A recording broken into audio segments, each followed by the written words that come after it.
I swear, Penelope, if this box crushes me, tell your teacher it was the CEO's fault, Isaac Jenkins muttered, adjusting the heavy cardboard box on his shoulder as he trudged through the sparkling glass doors of L&K Enterprises. His 8-year-old daughter giggled beside him, her pigtails bouncing. You'll be fine, Dad. You've got muscles. He paused for a second, grinning at her with tired eyes. You're the only one who thinks so. The receptionist barely looked up when he approached the desk, her polished nails tapping across the keyboard. Deliveries go through the loading dock. I was told to bring this one directly to the top floor. A Miss Zoya Lancaster signed for it, Isaac said, shifting the box again. That got her attention. A phone call, a nod, and a beep of the elevator later. Isaac found himself and Penelope riding up to the 34th floor, the box pressing down on his shoulder like it was filled with bricks. His worn-out jeans and scuffed boots looked painfully out of place in the sleek chrome and glass elevator, but it wasn't like he had a choice. He needed this job. Every delivery counted. When the elevator doors slid open, he was hit with a wave of cool air and the scent of something expensive, probably whatever perfume CEOs wore. The entire floor looked like it belonged in a magazine. White marble floors, gold accents, a stunning view of the Manhattan skyline. And standing at the center of it all was her, Zoya Lancaster. Black tailored pants, heels sharp enough to kill, and a sleek ponytail that looked like it hadn't moved out of place in a decade. She stood with her arms crossed, talking to a group of men in suits who looked like they hadn't smiled since the stock market opened. Isaac had never seen a woman like her in real life. She looked like she belonged on a television screen, not in the same room as a guy who drove a rattling delivery truck and packed school lunches every morning. Zoya turned, eyes flicking to him, and her gaze landed on Penelope first, then him. "Mr. Jenkins?" she asked, walking toward them. Her voice was smooth, clipped. He nodded, setting the box down with a heavy thud. "Sorry it took a while. Traffic was insane." She raised an eyebrow, then looked down at Penelope. "She's with you, my daughter. School's out early. I couldn't find a sitter." Zoya crouched down. "Hi." "What's your name?" Penelope stepped behind her dad's leg, shy. "Penelope, but Dad calls me Penny." Zoya smiled, and Isaac swore the entire floor felt warmer. "Nice to meet you, Penny." He cleared his throat. "The package's fragile." "I didn't want to risk it in the freight elevator." She stood, lifting the lid. Inside, nestled in foam, was a limited edition sculpture from a Parisian artist, custom-made, worth more than Isaac's entire apartment. "I appreciate the care," she said, then paused. "You carried this all the way up yourself." "I mean, yeah, I'm used to it." Zoya studied him. "You're not with the usual courier service we use." "No," he said, wiping sweat from his brow. "I work with Midtown Express, small company. I pick up jobs where I can." She nodded slowly. "You own the truck, kind of. Technically, it belongs to Midtown, but I do all the driving, repairs too." She didn't say anything for a moment, then stepped closer. "Most people wouldn't bother carrying that box up 34 floors just to protect the art." "I'm not most people," he said simply. Before she could respond, Penelope tugged on his shirt. "I'm hungry." Zoya glanced at her watch. "Come with me," he blinked. "What?" "I was heading to lunch before the meeting got moved. There's a bistro downstairs. I'll buy you both something." "I didn't come here for I know," she said, "but I'd like to thank you for the care and the honesty." He hesitated. Penelope was already nodding. "Okay," he sighed. "But nothing too fancy." Downstairs, the bistro was the kind of place with waiters in suits and prices that made Isaac's stomach twist, but Zoya didn't flinch, ordering for all three of them like it was nothing. "Do you always do this?" he asked halfway through lunch, sipping water because he didn't dare touch the wine menu. "Do what?" "Take delivery drivers to lunch." She tilted her head. "Only the ones who carry valuable art up 34 floors and have adorable daughters." Penelope beamed, her mouth full of pasta. Isaac chuckled. "Well, thanks. This is more than I'm used to." She leaned in slightly. "Tell me something, Isaac. If you didn't have to fix trucks and haul boxes, what would you do?" He looked at her, surprised. No one ever asked him that. "I used to sketch," he said after a moment. "Architecture. Thought I'd design houses one day. Then Penny came along. Life shifted." Zoya's expression softened. You gave up a dream for her. I didn't give it up, he said. Just put it on hold. She nodded, quiet for a second. You're a good dad. He looked at Penelope, who was now making a mashed potato tower out of her food. She's my whole world. Zoya smiled. I can see that. The lunch ended with her paying the bill before he could even reach for his wallet. As they stood outside the building, she handed him a card. If you're ever looking for side work, we always need reliable people and artists. We commission a lot. He took the card, stunned. You're serious. I don't joke about talent, Isaac. He looked at the name on the card, Zoya Lancaster, CEO L&K Enterprises. He gulped. Thanks, Miss Lancaster. Zoya, she corrected, giving him a look that lingered just a second too long. He watched her walk back into the building, heels clicking, head high. Isaac looked down at Penelope, who was gnawing on a lollipop the waiter had given her. Dad, she said. Are you gonna marry her? He snorted. Penny, she's a CEO. I'm a guy with a busted truck. She shrugged. I like her. He looked up at the building again. So did he. Isaac adjusted the strap of his tool bag as he stepped into the Midtown Express office, the scent of stale coffee and motor oil clinging to the air. Fluorescent lights buzzed overhead, and the cracked linoleum floor squeaked beneath his boots. Penelope sat on a folding chair in the corner, drawing with a broken crayon on the back of a delivery slip. Her backpack lay beside her, half-zipped and spilling out a juice box and a sock. You're late, barked Dale, the dispatcher, without looking up from his clipboard. Isaac dropped the signed delivery manifest on the desk. Ran into a delay. VIP client, floor 34. Dale glanced at the signature. Lancaster, you serious? Isaac nodded once. The older man let out a low whistle. That woman plays in a different league, Jenkins. She breathes air we can't afford to rent. I didn't ask for your commentary, Dale. I did the job. Dale waved him off, scribbling something. You got another run this afternoon, Midtown to the Upper East Side. Furniture drop. Isaac's shoulders tensed. I've still got my daughter with me. Figure it out, or lose the gig. Isaac clenched his jaw, then turned to Penelope. Come on, sweetheart. We're making one more stop. Later that evening, after the job was done and Penelope had fallen asleep in the back of the truck, curled up in her hoodie, Isaac parked outside their apartment building. He carried her up the stairs gently, unlocking their door with his elbow. Inside, the space was cluttered but clean drawings taped to the fridge, threadbare couch cushions, and the faint sound of a leaky faucet in the kitchen. He tucked her into bed without waking her. The card Zoya had given him sat on the kitchen counter. He stared at it for a long time, then shoved it into a drawer. The next morning, a knock came just as he was pouring cereal. He opened the door to find a woman in a navy skirt suit holding a clipboard. Isaac Jenkins, he nodded, wary. I'm from Lancaster Holdings. Miss Lancaster asked me to deliver this. She handed over a thick white envelope with a silver seal. She also asked me to wait for a response. He opened it slowly, eyes scanning the contents. An official offer of freelance work design sketches for a new urban development Zoya's firm was funding.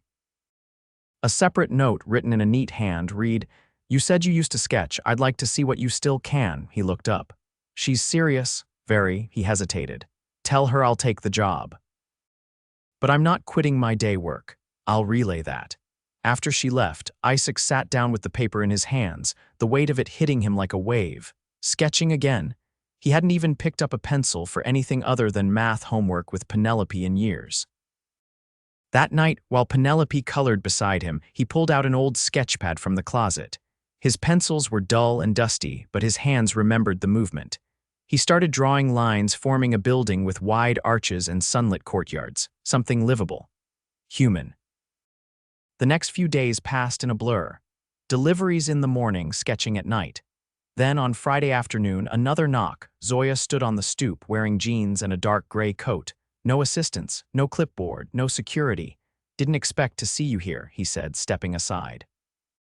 I wanted to see your work in person, she replied. Penelope peeked out from behind the couch. You came to our house. Zoya knelt down. Only if it's okay with you. Penelope nodded solemnly. We don't have fancy food. Zoya smiled. I didn't come to eat. Isaac gestured to the table. Sketches are there. It's rough. She walked over, flipping through the pages. Her expression didn't change, but her eyes moved slowly, deliberately. These are exceptional. They're old instincts. I'm rusty. Rusty still gets you a call from our design director. He wants to meet you Monday, Isaac blinked. That fast? I move quickly when I find something worth investing in. He crossed his arms. You mean me? She looked up. Yes. Penelope slid onto the couch and started braiding a doll's hair. Isaac leaned against the wall, watching Zoya. Why are you really here? He asked. She straightened. Because I don't like pretending I only care about your drawings or your delivery services. Isaac didn't speak right away. Zoya looked around. You built this life for her, alone. That takes more grit than most men I've met. I didn't have a choice. You did, she said. You chose her. He swallowed hard, his throat tight. She stepped closer but didn't touch him. I want to know more, not because I feel sorry for you, but because I admire you. He studied her, the way her voice softened when she looked at Penelope, the way her gaze didn't flinch when it met his. Dinner, he said finally. Tomorrow night, I'll cook. Her brow lifted. Cook? I'm not dragging you to a truck stop. But I make a decent lasagna. She nodded once. I'll bring dessert. When she left, Penelope looked up from her doll. Is she gonna be my new mom? Isaac chuckled. You ask too many questions, she grinned. You didn't say no. He didn't. The scent of garlic and rosemary filled the apartment, wafting from the oven like a promise. Isaac wiped his hands on a dish towel, glancing at the clock. Penelope sat at the kitchen table, carefully placing forks beside mismatched plates. She wore a sparkly headband and a pink tutu over her leggings, her idea of formal attire. Do you think she's ever eaten lasagna that wasn't shaped like a square? She asked, inspecting a crooked piece of garlic bread. Isaac chuckled. I doubt she's had one made in a rusted oven that clicks when it preheats. There was a knock at the door. Penelope's eyes lit up. I'll get it. No running, Isaac called, but she was already halfway there. Zoya stood in the hallway, holding a white box tied with a silver ribbon. A breeze lifted the hem of her navy trench coat, and she looked nothing like the boardroom version of herself. Her hair was down, soft around her face, her makeup subtle. Penelope stepped aside dramatically. Welcome to our palace, Zoya curtsied. Thank you, Your Highness. Isaac met her gaze, a quiet grin tugging at his mouth. You're early. I was curious to see if you really knew how to cook. You'll find out soon enough. Dinner was cramped but cozy. The lasagna turned out better than expected, browned edges, gooey center, and Zoya took a second helping without hesitation. Penelope kept up a steady stream of chatter, quizzing her on everything from favorite animals to whether CEOs got weekends off. Not really, Zoya admitted between bites, but I try to carve out time when it matters. Like tonight, Penelope asked. Zoya nodded. Exactly like tonight. After dinner, Isaac cleared the plates while Zoya helped Penelope untangle a knot in her shoelace. The three of them settled on the couch with slices of lemon cake from the box she'd brought. Penelope leaned her head against Isaac's arm, eyes fluttering shut halfway through her bite. I'll put her to bed, Isaac murmured. When he returned, Zoya was standing by the window, looking out at the fire escape and the quiet street below. Her arms were folded, her expression unreadable. Not the view you're used to, he said, joining her. I don't mind. He leaned against the frame. You sure about that? She turned her head. I grew up in a two-bedroom over a laundromat. I didn't always have high-rises and board meetings. That caught him off guard. My father died when I was 7. My mom cleaned offices at night so I could go to school during the day. I put myself through college, interned for men who forgot my name every week. I built everything I have because I was terrified of going back to that. Isaac watched her, the layers peeling back. I didn't know, he said softly. You weren't supposed to. I don't usually talk about it. Why now? Zoya hesitated. Because I don't feel like I have to prove anything when I'm here. Isaac's chest tightened. That's rare, I know, she said. That's why I'm afraid of ruining it. He stepped closer. What are you afraid of? That I'll get used to this, to you, to the quiet, and I won't be able to go back to the noise. He reached out, gently brushing a strand of hair behind her ear. Then don't. Her breath caught, and for a moment the world narrowed to just them. But then Penelope's voice called sleepily from the hallway. Dad, Isaac stepped back, blinking. I'll check on her, he said, already moving. By the time he returned, Zoya was slipping on her coat. You don't have to go, he said. She smiled faintly. I do. But I'll be back, He walked her to the door. "You didn't ruin anything," he said, her eyes softened. "Neither did you." After she left, Isaac stood in the doorway for a long while, heart pounding. The air still smelled like rosemary and something else he couldn't quite name. The next morning, he dropped Penelope at school and drove to the address Zoya had given him for the design meeting. It was a sleek, modern space in Tribeca glass walls, open layout, and a receptionist who knew his name before he introduced himself. "Mr. Jenkins, they're expecting you in the conference room." He tried not to fidget as he stepped inside. 3 people sat at the wide table, portfolios open, laptops glowing. Among them was a man in his 50s with sharp eyes and a salt and pepper beard. "You're the architect Zoya mentioned?" he asked. Isaac nodded. "I used to be. Life got in the way." The man gestured to a chair. "Let's see what you've got." Isaac spread out his sketches. He explained his concepts: natural light, accessible spaces, mixed-use buildings that encouraged community. No jargon, just honest design. When he finished, the man tapped a pencil on the table. "You're not trained in the traditional sense," he said, "but you've got something we can't teach." Isaac waited. Zoya already signed off on a trial run. "We'll bring you on as a contracted consultant." Isaac exhaled. "Thank you." As he left the building, the sunlight hit him square in the face. He pulled out his phone, hesitated, then called her. "You were right," he said when she answered. "About what?" "This feels like the start of something." There was a pause. Then, quietly, "Good," he smiled into the wind. "I'm in, all of it." And this time he meant more than just the job. Isaac adjusted the collar of his button-down shirt, tugging it away from his neck as he stepped out of the town car. He wasn't used to starched fabric, or being dropped off in front of a building with gold accents and men in suits opening the door. But tonight wasn't about comfort, it was about showing up. The invitation had arrived in a thick navy envelope with embossed lettering.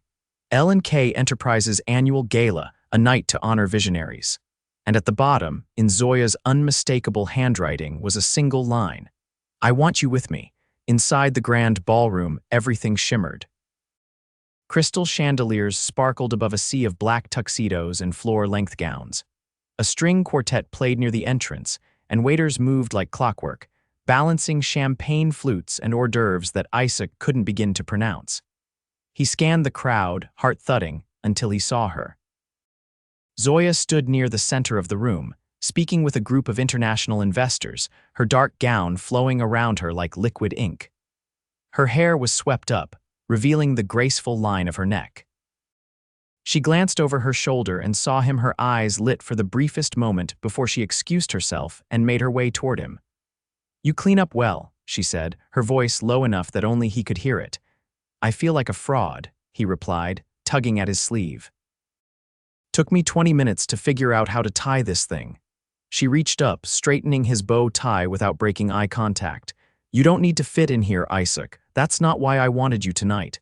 "Then why?" She stepped back, taking him in. "Because when I look around this room, filled with power and pretense, you're the one person who reminds me what's real." Before he could answer, a voice called her name from the stage. A spotlight snapped into place. Zoya turned to him. "Come with me." He followed her up the steps, standing just behind the curtain as she walked to the podium. The room quieted.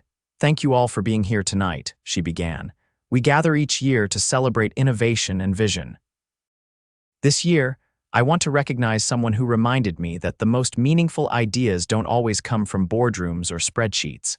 Sometimes they come from a man who carries his world on his back and still finds time to dream." Isaac froze. Zoya continued, her tone unwavering. "When we launched our community housing initiative, we reviewed dozens of portfolios. But one stood out not just for the design, but for the heart behind it. Please welcome our newest architectural consultant, Isaac Jenkins." The room erupted into applause. He stepped onto the stage, every nerve alight. Zoya handed him a small plaque, her fingers brushing his. The warmth in her eyes steadied him more than any speech ever could. Later, as the night wore on and the ballroom emptied, they stood on the rooftop terrace, the city sprawling beneath them. "I didn't expect that," he said. "You earned it." He looked over the edge, the wind tugging at his shirt. "You really think I belong in your world?" "I don't care about my world," she said. I care that you're in it. Isaac turned to her, you sure? Because this, he gestured to the glittering skyline, the fading strains of music drifting up from below, isn't where I thought I'd end up. Neither did I, Zoya said. But then again, I didn't expect the man who carried a sculpture into my office to be the one who'd carry me through the hardest part of my life. He frowned. What do you mean? She inhaled. I didn't tell you this before. That artist we commissioned the sculpture you delivered. It was for my father's memorial exhibit. He passed away a year ago. That delivery was the final piece. Isaac's grip tightened on the railing. Zoya, you didn't know, she said, her voice quiet. But the way you handled it, the care, the fact that you brought your daughter with you and still took every step like it mattered. It reminded me of him. He used to say, how you carry the small things shows how you'll carry the big ones. Isaac's throat tightened. He sounded like a wise man. He was. They stood in silence for a long moment, the city humming beneath them, then she turned to him. Come home with me, he blinked. What about Penelope? She's already there. I had a car bring her from your sister's after the gala started. She's with my housekeeper, safe, asleep.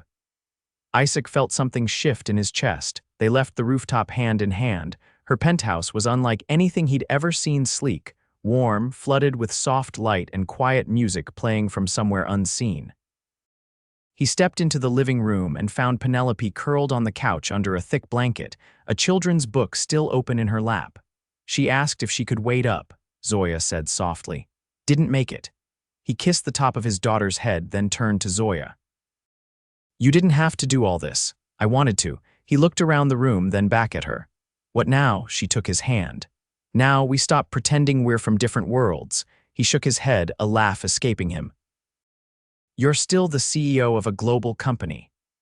And you're still the man who makes me want to slow down, she replied. They stood in the middle of her living room, the hum of the city far below and the steady rhythm of Penelope's breathing filling the quiet.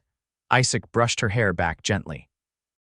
You sure about this? Zoya leaned in, her voice barely more than a whisper. I've never been more sure of anything.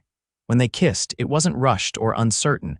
It was grounded, steady, the kind of kiss that didn't demand fireworks because it was already everything. Weeks later, the three of them sat on a rooftop garden Isaac had helped design for one of Zoya's new developments. Penelope ran ahead, chasing butterflies between wildflowers. Zoya leaned against him, barefoot, her head on his shoulder. Still think we're too different? She asked. He smiled. No. I think we're the same where it counts. Good, she said, because I had the team draw up plans for something else. Isaac raised an eyebrow. What kind of plans? She pulled a folded sheet from her bag. On it, a sketch of a house, 2 stories, wide porch, a garden in the back. He stared at it, stunned. You're serious? My name's on the deed, she said. But it won't be a home without you in it. He looked at her, then out at Penelope. Then I guess it's time to stop delivering dreams to other people. Zoya laced her fingers through his. And start living your own. The sun dipped behind the skyline, casting everything in gold. And for the first time in a long time, Isaac didn't feel like he was passing through someone else's life. He was home. Rain misted the windows of the small studio Isaac had converted from a storage room in their new house. The floor was covered in pencil shavings and blueprints, and a steaming mug of tea sat beside a stack of design concepts for a sustainable community initiative Zoya had pitched to the city board the week before. It was Saturday morning, and Penelope was at a local art class Zoya had found through one of the neighborhood associations. They took turns dropping her off, but today was Isaac's turn to stay behind. Zoya stood in the doorway, barefoot and wearing one of his old sweatshirts over leggings, a legal pad in her hand, and a look of quiet amusement on her face. You redesigned the entire southeast corridor again, she said, holding up the sketch. It didn't feel right, Isaac replied without looking up. The courtyard was too narrow, light wouldn't reach the interior units. Zoya leaned against the doorframe. You're impossible when you're in the zone. He finally looked up, eyes warm. And you're still here. She walked across the room and perched on the edge of the drafting table. I got a call from Hartford this morning. They want us to lead their urban revitalization program, full funding. Isaac straightened. That's huge. I told them we'd consider it under one condition, he raised an eyebrow, which is that the lead architect be someone who actually knows what it's like to live in the spaces he designs. Isaac blinked. You're serious. Zoya placed the pad down and reached for his hand. I don't want to build anything that doesn't feel lived in. You taught me that. He looked at her, her fingers resting over his knuckles. I never imagined I'd be designing anything again, let alone with you. You didn't just design buildings, Isaac. You opened up a part of me I didn't know I'd closed off. He stood slowly, tugging her gently into his arms. You rebuilt me too. They stayed there for a while, the soft patter of rain against the windows filling the silence. Then Zoya pulled back slightly. Tonight, there's a charity event at the Children's Museum. They're naming a wing after your father, she said. I didn't know they finalized it. I pushed the paperwork through, she said. I wanted Penelope to see her grandfather's name on something lasting. Isaac's voice caught. She'll love that. She already does. She asked if she could make a mural for the entrance. I said yes. That evening, Penelope stood in front of a canvas twice her height, painting a scene of trees, kites, and children laughing. Her cheeks were dusted with blue paint, and her eyes sparkled as she stepped back to admire her work. Isaac watched with a hand resting lightly on Zoya's back. The wing had been transformed into a vibrant, welcoming space with wide windows and soft lighting. His father's name was etched in brushed steel above the entrance. The Daniel Jenkins Discovery Hall. She's going to remember this, Zoya whispered. She'll tell her kids about it someday. They stayed until the last of the guests filtered out. Penelope had fallen asleep on a beanbag chair, a paintbrush still tucked behind her ear. Zoya scooped her up with a practiced ease, the kind that came from months of bedtime routines and shared mornings. Back at home, Isaac tucked Penelope into bed while Zoya dimmed the lights. When he returned to the living room, she was waiting for him with a box in her lap. What's that? He asked, sitting beside her. She lifted the lid to reveal a stack of letters, sketches, and a legal envelope. I've been working on something. He pulled out the top document. It was a business license. Zoya Lancaster and Isaac Jenkins Community Design and Development Studio. He looked up, stunned. You're giving up L&K? He asked. I'm evolving it, she said. L&K will still run, but the new branch hours will focus on building communities, not just properties. He flipped through the rest of the contents. A list of projects, a timeline, even a logo. Penelope had drawn a house with a heart in the center. This is real, he said. She nodded. And I want you to marry me. Isaac's eyes widened. I know it's not traditional, she continued, but we've never done anything the traditional way. I've waited my whole life to feel like I was building something that mattered. I just didn't know it would be a family. He reached for her hand, his voice thick. Yes, you didn't even let me finish. I don't need to. The answer's yes. The wedding was held 2 months later in a botanical garden just outside the city. Penelope wore a flower crown and carried a basket of wildflowers. Zoya's dress was simple, elegant, and designed by a friend of hers from college who owed her a favor. Isaac wore charcoal gray, no tie, and a smile that didn't fade once. They exchanged vows under a canopy of ivy and golden light, with Penelope standing between them, holding both their hands. You're not just marrying me, Isaac said, voice steady. You're marrying the two of us. And we promise to love you back with everything we've got. Zoya knelt, brushing a kiss to Penelope's forehead. I already do. As the sun dipped below the horizon, they danced barefoot in the grass, laughter echoing through the trees. Friends and family toasted, music played, and Penelope convinced the band to play her favorite song twice. Later that night, when the stars were out and the last of the guests had gone, Zoya and Isaac stood on the balcony of their home, the same one they'd designed together, watching the lights of the city flicker in the distance. Our life doesn't look like anyone else's, Zoya said quietly. I wouldn't want it to, she leaned into him.